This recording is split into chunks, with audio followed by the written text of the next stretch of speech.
오늘도 호시대 교회에 오신 우리 모든 성도님들 환영합니다. 우리 서로 한번 인사 한번 하면 좋겠습니다. 네, 앞뒤를 보면서 잘 오셨습니다. 네, 잘 오셨습니다. 네. 오늘은 GT 이진성 대표님께서 오늘 말씀을 전해주십니다. 우리 하나님의 말씀을 보도록 하겠습니다. 구약성경 레위기 1장 1절에서 17절까지의 말씀입니다.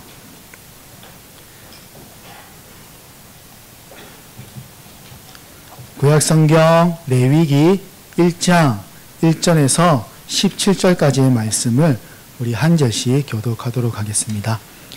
우리 호시대 교회는 아이들과 통합 예배를 드리고 있기 때문에 쉬운 성경을 사용하는데 여러분이 가지고 있는 성경 어떤 성경이라도 함께 읽으시면 되겠습니다.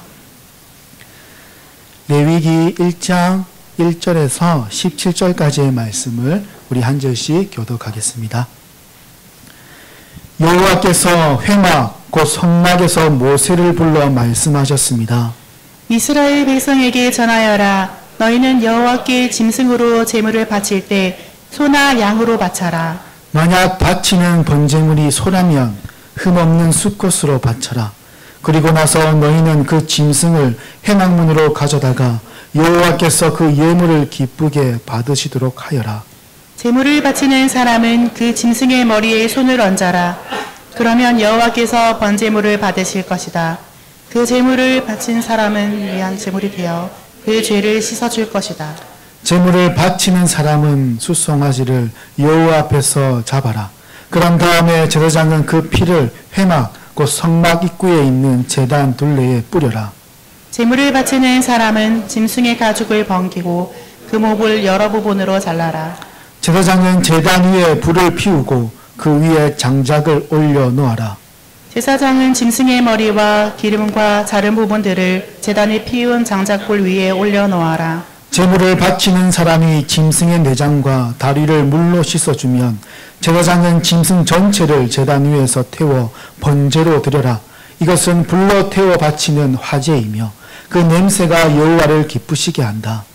번제물을 양이나 염소로 바칠 때에는 흠없는 수컷으로 바쳐라. 제물을 바치는 사람은 그 짐승을 여호와 앞 곧 제단 북쪽에서 잡아야 하며 제사장은 그 피를 제단 둘레에 뿌려야 한다. 제물을 바치는 사람은 짐승의 몸을 여러 부분으로 자르고 제사장은 머리와 기름과 잘라낸 부분들을 제단에 피운 장작불 위에 올려 놓아라. 제물을 바치는 사람은 짐승의 내장과 다리를 물로 씻어야 하며 제사장은 짐승 전체를 제단 위에서 태워 번제로 드려라. 이것은 불로 태우는 화제이며 그 냄새가 여호와를 기쁘시게 한다. 여호와께 드리는 번제물이 새일 경우에는 산 비둘기나 집 비둘기 새끼로 바쳐라. 제사장은 그 제물을 제단으로 가져가서 새의 머리를 꺾고 그 머리를 제단 위에서 태우라. 새의 피는 제단 옆에 흘리고 제사장은 새의 목구멍과 그 안에 들어있는 것을 떼어내서 제단 동쪽에 재를 버리는 곳에 버려라. 다 같이 읽겠습니다. 그런 다음에 제사장은 새의 날개를 찢어라. 하지만 완전히 찢어서 몸이 두둥강이 나게 하지 말고 그 새를 제단에 피운 장작불에 태워 번제로 드려라. 이것은 화제이며 그 냄새가 여호와를 기쁘시게 한다. 아멘. 비둘기의 새끼를 드리는 심정이라는 제목으로 우리 이진성 대표가 나와서 하나님의 말씀을 전할 때 많은 은혜가 있으시기를 바랍니다. 네, 대표님 나오시겠습니다.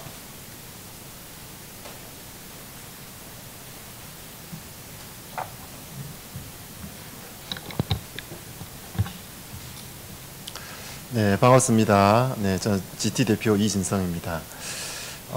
부세대 교회에 GT 행사 때문에 참여 온 적은 여러 번 있어서 네, 굉장히 익숙한 장소인데요. 네, 예배 때 이렇게 오전 예배 때 참여한 것은 처음인 것 같습니다. 네, 진작에 한번 방문을 해서 또 GT 사역 보고도 한번 드리고 했어야 되는데 생각만 하고 실행에 옮기지 못했는데 또 이렇게 마침 불러주셔서 참여하게 되어서 참 감사드립니다. 네, 오늘 본문 말씀은 레위기 1장 말씀입니다. 네, 아시다시피 출애굽기와 민수기 사이에 있는 성경이 레위기죠. 네, 레위기의 시대적 배경은 출애굽기 마지막 부분에서 성막이 완성된 후에 민수기가 시작되기 전까지의 시대입니다. 출애굽기 40장 17절 말씀을 보면 둘째 해, 출애굽한 지 둘째 해에 1월 1일이라고 첫째 달 첫날이라고 되어 있습니다. 그때 성막이 완성되었다라고 기록되어 있고, 민수기 1장 1절을 보면 출애굽한 지 2년 2월 1일째에 민수기가 시작됩니다. 그래서 레위기는 출애굽한 지 2년 1월 1일부터 2월 2일까지 한 달간의 시내산을 배경으로 기록된 책입니다. 레위기 1장부터 10장까지 말씀을 보면 제사 제도를 통해서 하나님께 나아가는 방법을 말씀하고 있습니다. 그리고 11절부터 27절까지는 하나님의 백성으로서 일상생활에서 지켜야 될 규례를 말씀하고 있습니다. 그런데 현대를 살아가는 우리는 소나 양으로 하나님께 제사를 드릴 일이 없습니다. 그리고 구약의 율법을 그대로 지키지도 않습니다. 그렇다면 레위기는 우리에게 어떤 의미가 있을까요? 오늘날 레위기에서 제사하는 제사 형식을 따르지 않지만 우리가 하나님을 예배하는 모습의 근원이 되는 것이 제사 제도이기 때문에 하나님께 예배 드리는 예배의 의미를 이해하는 데 도움이 될 수 있습니다. 그리고 그리스도인이 하나님의 백성으로 경건하게 살아간다는 것이 어떤 의미인지를 생각해 보게 합니다. 하나님께서는 레위기에서 내가 거룩한 것처럼 너희도 거룩하라 라고 여러 번 말씀하십니다. 히브리어의 이제 거룩의 가장 기본적인 의미는 구분하다입니다. 즉 하나님의 백성이 다른 사람들과 구별된 삶을 살도록 명령하신 것입니다. 그리고 레위기는 오늘도 역사하시는 하나님의 말씀이기 때문에 우리는 레위기를 묵상해야 합니다. 레위기는 모세 오경 중에서 가장 짧은 책이지만 어느 책보다도 하나님께서 직접 선포하신 말씀을 가장 많이 담고 있습니다. 하나님이 부르셨다, 여호와께서 모세에게 말씀하셨다, 이런 표현이 56번이나 등장합니다. 한글 성경에는 이 책의 제목을 레위기라고 붙였지만 히브리어 원어 책의 제목은 바이크라입니다. 이것은 레위기를 시작하는 첫 단어인데 그리고 그가 부르셨다라는 뜻입니다. 그리고로 시작하는 것은 출애굽기에서 이어지는 내용임을 의미합니다. 출애굽기의 마지막 부분에서는 성막, 곧 회막을 완성하신 후에 회막에 부르신 그런 내용입니다. 중요한 점은 하나님께서 모세를 부르셨다는 것입니다. 하나님께서 모세에게 말씀하셨다, 이런 표현은 아주 자주 등장합니다. 그렇지만 하나님께서 모세를 부르셨다라는 표현은 그렇게 자주 등장하지 않고 딱 3번만 등장하는 표현입니다.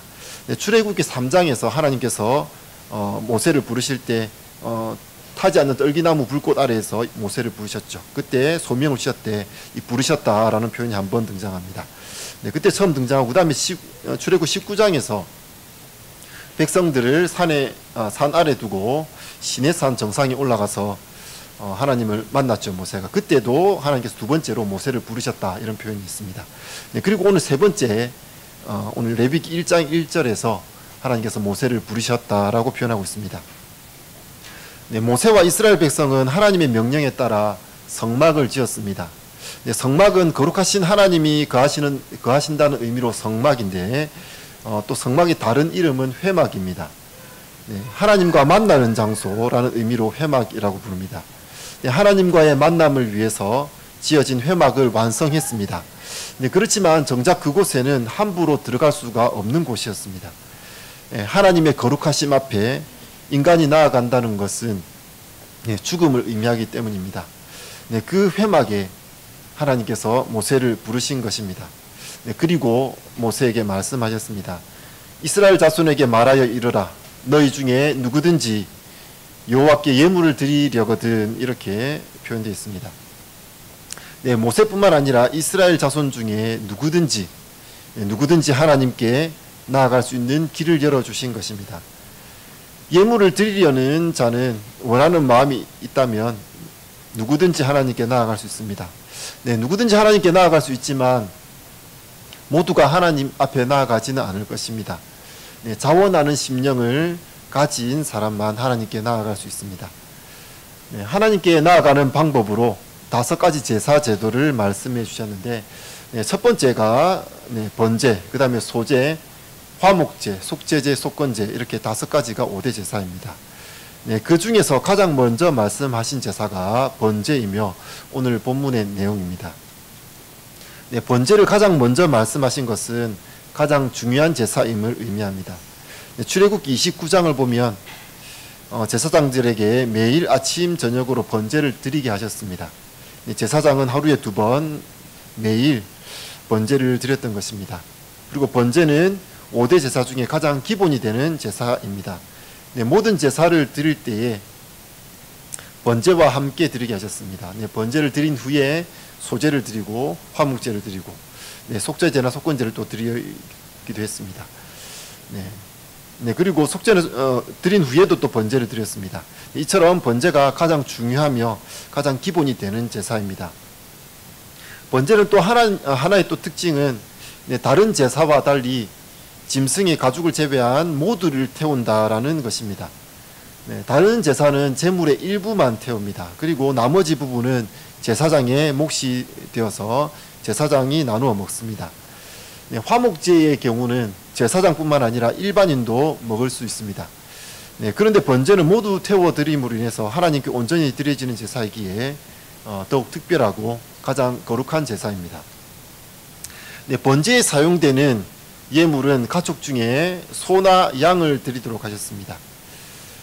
사냥한 것은 불가능하고 반드시 가축 중에 드려야 했습니다. 네, 소나 양은 온순하여서 제단 앞에 끌고 가기 쉽습니다. 네, 그리고 그렇지만 이제 야생의 것은 길들여지지 않았기 때문에 다리를 묶어서 메고 오거나 죽여서 제단으로 가져와야 했을 것입니다. 네, 제물은 자기 발로 걸어서 제단 앞으로 나와서 죽음을 맞이하도록 그렇게 했습니다. 이것은 예수님께서 어린 양과 같이 스스로 십자가를 지신 것을 연상할 수 있습니다. 네, 제사를 드리기 위해서는 제물을 가지고 나와야 합니다. 그런데 제물만 있다고 제사를 지낼 수 있는 것은 아닙니다. 네, 반드시 제사장이 있어야 제사의 진행이 가능했습니다. 신약 성경에서는 예수님을 어린 양 곧 제물로 표현되고 있습니다. 그리고 제사장으로도 표현하고 있습니다. 예수님께서는 제물이시면서 동시에 제사장이 되어서 우리가 하나님께로 나아갈 완전한 길을 열어주셨습니다. 네, 그리고 오늘 본문의 3절과 10절과 14절에 보면 예물에 대해서 좀 더 구체적으로 나와 있습니다. 네, 소와 양과 염소를 흠 없는 수컷으로 드리게 하셨고 산 비둘기나 집 비둘기 새끼도 드릴 수 있게 하셨습니다. 네, 이는 당시에 이스라엘 백성들이 흔히 기르는 가축을 드리게 하심으로 쉽게 구할 수 있었던 것입니다. 네, 그리고 여러 종류를 허락하심으로 자신의 경제적인 여건에 따라서 선택하여 드릴 수 있게 하셨습니다. 네, 하나님께서 우리에게 너무 어렵거나 불가능한 것을 요구하시지 않습니다. 네, 반드시 이렇게만 해야 해라고 단정하지도 않으십니다. 내가 할 수 있는 것을 요구하십니다. 네, 자원하는 마음만 있다면 충분히 감당할 수 있는 것을 요구하십니다. 네, 제사의 첫 번째 과정은 제물에게 안수하는 것입니다. 네, 안수함을 통해서 제물의 주인을 확인하고 안수하는 사람이 제사를 드리는 당사자임을 분명히 드러나게 합니다. 네, 제물에 안수하는 것은 제물을 바치는 사람과 짐승이 하나 되는 것을 상징하고 짐승이 안수하는 사람을 대신한다는 것을 의미합니다. 짐승이 대신 죽음을 통해서 제사를 드리는 자의 죄가 사함을 받습니다. 속죄를 위한 제사는 속죄제와 속건제가 있습니다. 네, 그렇지만 기본이 되는 제사인 이 번제에도 속죄의 의미가 같이 포함되어 있습니다. 네, 거룩하신 하나님께 나아가는 것은 기본적으로 우리가 우리의 죄가 깨끗하게 씻어지는 것을 포함하고 있기 때문입니다. 네, 제물에 안수한 이후에는 제사를 드리는 사람이 제물을 잡습니다. 네, 칼로 짐승의 목을 찔러서 죽이는 것입니다. 네, 그러면 제사장은 그 피를 받아서 제단 둘레에 뿌리게 됩니다. 그리고 제사를 드리는 사람은 번제물의 가죽을 벗기고 각을 뜹니다. 네, 개역 개정판에 각을 뜬다라고 표현되어 있는데 오늘 쉬운 성경에는 네, 이 몸통을 여러 조각으로 자른다라고 표현되어 있죠. 네, 그래서 여러 조각으로 자르고 제사장은 제단 위에 불을 피우고 제물을 태우게 되는데 또 내장과 정강이를 또 물로 깨끗이 씻어야 됩니다. 네, 그 모두 또 제단에 태우게 됩니다. 자, 이런 과정 우리가 상상해 보면 다소 잔인한 과정이라고 생각이 될 수 있습니다. 네, 이와 같이 우리가 죄의 문제를 해결하는 것은 단순히 짐승을 데려와서 안수하는 것으로 끝나는 것이 아니라 나를 대신해서 죽을 짐승을 죽이고 네, 피를 뿌리고 가죽을 벗기고 네, 그리고 토막토막 잘라내고 내장을 씻어내고 네, 이런 과정을 거치면서 우리의 겉뿐만 아니라 내면의 더러운 것까지 씻어내는 과정을 이렇게 거쳐야 합니다. 네, 이렇게 복잡한 과정을 거치면서 내 죄가 그냥 쉽게 사해지는 것이 아니라 이렇게 이 짐승의 죽음을 통해서 네, 이 깨끗이 씻음을 통해서 내 죄가 사라진다는 것을 기억하게 하셨습니다. 네, 또 주목할 것은 제사를 드리는 사람이 할 역할과 제사장이 할 역할이 구분되어 있습니다. 네, 그 중에서 많은 부분을 제사를 드리는 사람이 직접 해야 하는 것입니다. 네, 짐승을 칼로 죽이고 가죽을 벗기고 토막으로 자르고 내장과 정강이 이런 것들을 다 씻는 일을 모두 제사장이 하는 것이 아니라 이 모든 것을 제사를 드리러 온 사람이, 제물을 가지고 온 사람이 직접 해야 되는 일입니다. 네, 우리가 짐승의 가죽을 직접 벗겨본 적이 없으시죠? 네, 저도 없습니다. 네, 직접 잡아본 적도 없고, 네, 토막을 내본 적도 없습니다. 네, 그렇지만 이렇게 소나 양이나 염소 한 마리를 잡아서 가죽을 벗기고 네, 토막을 내고 씻어내고 하는 이런 작업이 해보지 않았지만 그냥 생각만 해봐도 굉장히 쉬운 일이 아니라 꽤 어려운 일이고 엄청난 에너지를 소모해야 되는 일일 것이다 라는 게 쉽게 상상이 됩니다. 네, 그리고 몸뚱이를 조각내고 각을 뜨고 이렇게 일을 네, 물로 씻어내는 이런 일을 하면서 열심히 움직이면서 제사를 드려야 합니다. 그리고 하나님께 나아가는 것은 이렇게 소극적으로 하나님 앞에 나와서 앉아 있는 것이 아니라 혹은 서 있기만 하는 것이 아니라 네, 적극적인 자세로 나아가야 함을 의미합니다. 오늘날 우리 예배는 이렇게 몸을 많이 움직여야 하는 일이 별로 없습니다.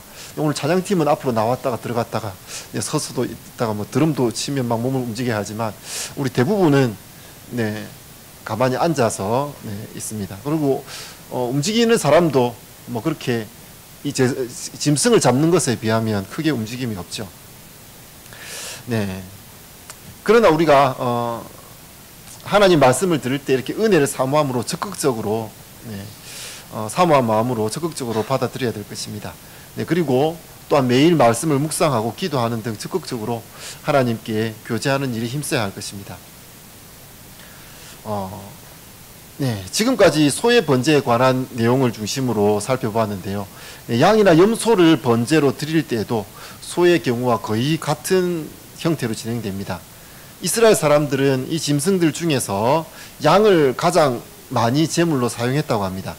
네, 이스라엘 사람들이 가장 많이 길렀던 가축이 양이기 때문입니다. 네, 훗날 예루살렘으로 들어가는 성문 중에 하나가 양문이라는 것이 있죠. 네, 이것도 네, 그때 당시 일반적으로 양을 잡아서 제사를 많이 드렸기 때문에 양문이라는 이름의 성문도 있습니다. 네, 부유한 사람들은 소를 드렸을 것이지만 일반적으로 양을 많이 드렸습니다. 네, 소와 양의 가격이 한 마리의 가격이 어느 정도인지 제가 궁금해서 한번 찾아봤는데요. 검색해 봤는데 정확한 자료를 찾기는 좀 어려웠습니다. 그런데 대략적으로 보니까 소의 가격이 대략 양보다 10배 이상은 되는 것 같았습니다.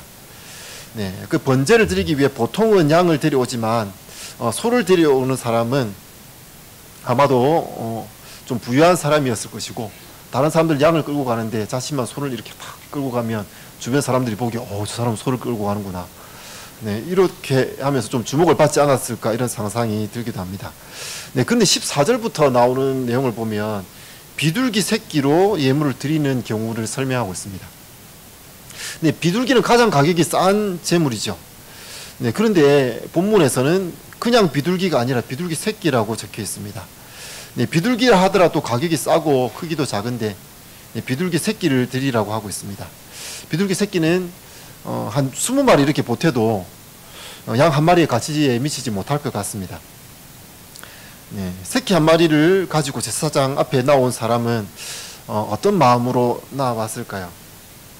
네, 다들 양을 가지고 오는데 어떤 사람은 소를 가지고 오기도 하는데 작은 비둘기 새끼 한 마리를 들고 가면서 자신이 너무 초라해 보였을지 모릅니다.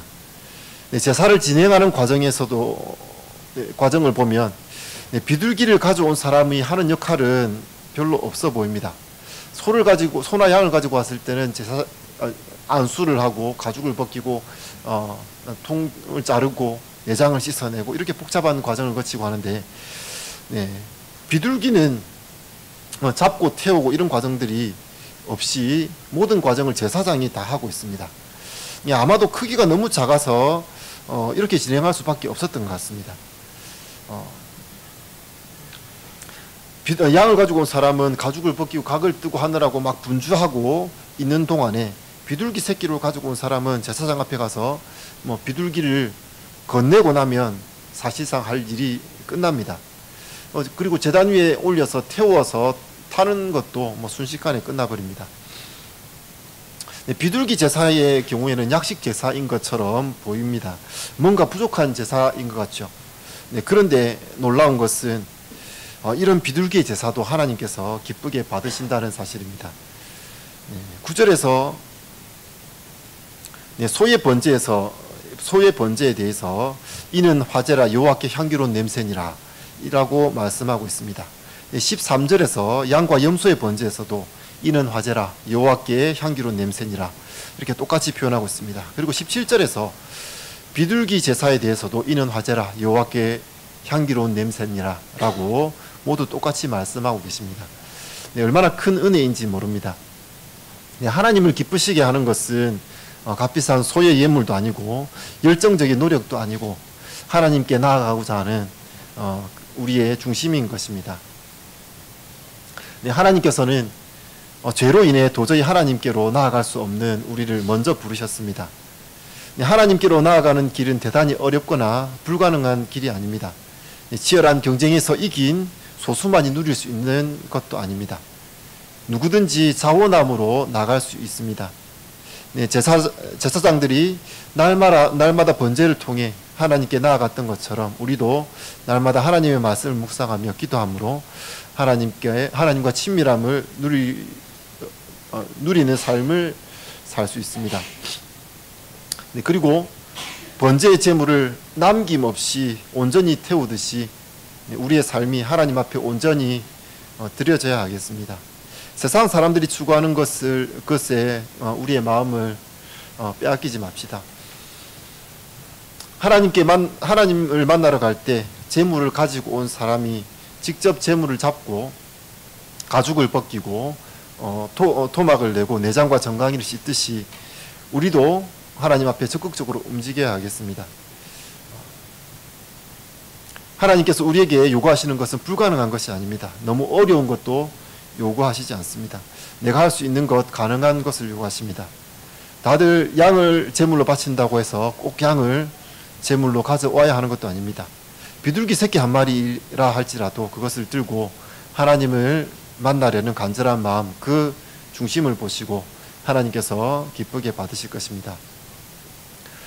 요즘 학교 현장이 무척 어렵습니다. 언론을 통해서 많이 접하셨겠지만 학부모의 과도한 민원으로 제대로 된 교육 활동을 할 수 없을 지경에 이르렀습니다.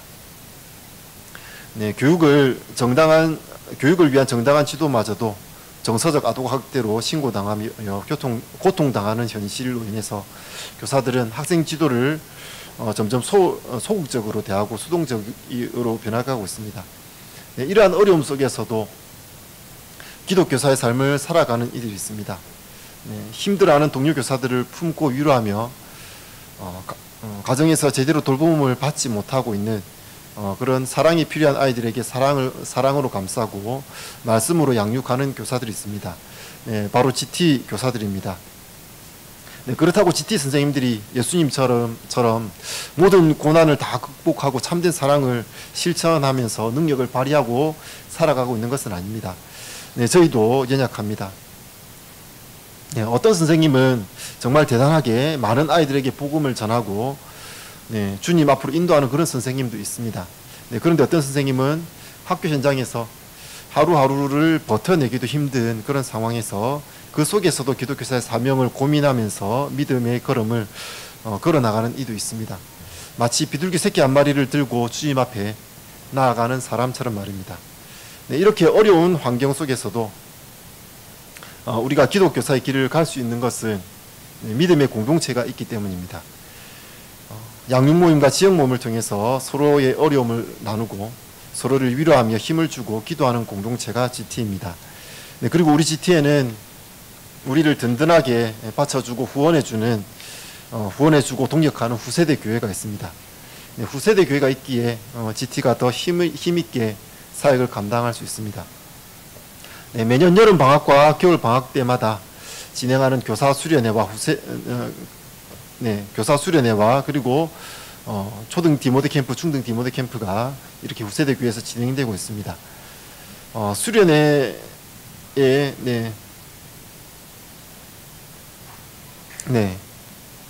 그리고 수련회와 디모데 캠프 때마다 후세대 교회와 지수 공동체의 식구들에게 많은 도움을 받고 있습니다. 네, 특히 공동체 식구들은 수련회와 캠프 때마다 가정을 오픈해서 숙소로 제공해주고 있습니다. 네, 늘 힘써 동역해 주시는 후세대 교회와 공동체 식구들에게 감사를 드립니다. 네, 교사 수련회는 GT 교사들이 한 학기를 살아가는 힘을 얻을 수 있는 중요한 사역입니다. 네, 디모데 캠프는 GT 사역의 꽃이라고 할 수 있습니다. 네, GT의 궁극적인 사역은 제자들을 말씀으로 양육해서 하나님 앞으로 인도하고 하나님께서 기뻐하시는 백성으로 살도록 길러내는 것입니다. 네, 그러므로 평소 GT 사역은 학교 현장에서 이루어지지만 GT 사역의 시작과 끝은 후세대 교회에서 이루어진다라고 할 수 있습니다. 네, GT 선생님들은 제자들을 말씀으로 양육하는 일에 더욱 힘을 쓸 것입니다. 네, 여기 후세대 교회도 GT 선생님들이 많이 계신데요. 네, 제자 양육에 힘을 내주십시오. 네, 그리고 교사가 아니신 후세대 교회 성도님들은 GT를 지원하고 기도하는 것으로 사역에 동참해 주실 수 있습니다. 네, 우리 GT 사역에 여기 계신 여러분 한 분 한 분이 힘이 되어 주시기를 부탁드리겠습니다. 네, 제가 잠시 기도하겠습니다. 하나님 감사합니다. 오늘 레위기 말씀을 함께 나누었습니다. 하나님께 가까이 나아가기 위해서 회막을 만들었지만 정작 하나님 앞에 우리 스스로 나아갈 수 없는 우리는 죄인이었습니다. 하지만 하나님께서 우리를 먼저 부르시고 누구든지 자원하는 심령이 있는 자는 하나님께 나올 수 있도록 그 길을 열어주셨습니다. 또한 우리에게 그 하나님께 나아가는 길을 너무 어렵거나 힘들게 만들지 않으시고 누구나 자원하는 마음이 있다면 갈 수 있는 길을 열어주셨습니다. 하나님, 우리가 적극적인 마음으로 하나님 앞에 나아가는 우리 삶이 되기 원합니다. 하나님, 우리의 연약함들을 바라보고 그것으로 인해서 나태하게 있는 우리의 모습이 되지 않게 하시고 적극적으로 하나님 앞에 나아가서 하나님과 교제하며 하나님의 뜻을 더욱더 잘 깨닫고 하나님 말씀에 순종한 우리 삶이 되기 원합니다. 또한 우리의 연약할 때에 또 우리가 부족한 모습 그대로를 또 받아주시는 그 하나님의 은혜에 감사합니다. 내가 할 수 있는 것이 많지 않지만 내가 가진 것이 많지 않지만 내가 가진 조그마한 것을 또 하나님 앞에 나아가서 내 전심을 다해서 하나님께 헌신하며 충성한 우리의 삶이 되게 하시고 또한 우리 GT 선교회를 붙들어 주셔서 더욱더 힘있게 주님께서 주신 사명을 잘 감당할 수 있게 하시고 또 후세대 교회와 더욱더 함께 힘을 합쳐서 연합하여서 주님께서 기뻐하시는 하나님 나라의 확장을 위하여서 더욱더 힘쓸 수 있는 우리 GT와 후세대 교회가 되게 인도하여 주옵소서. 감사합니다. 예수님 이름으로 기도합니다. 아멘.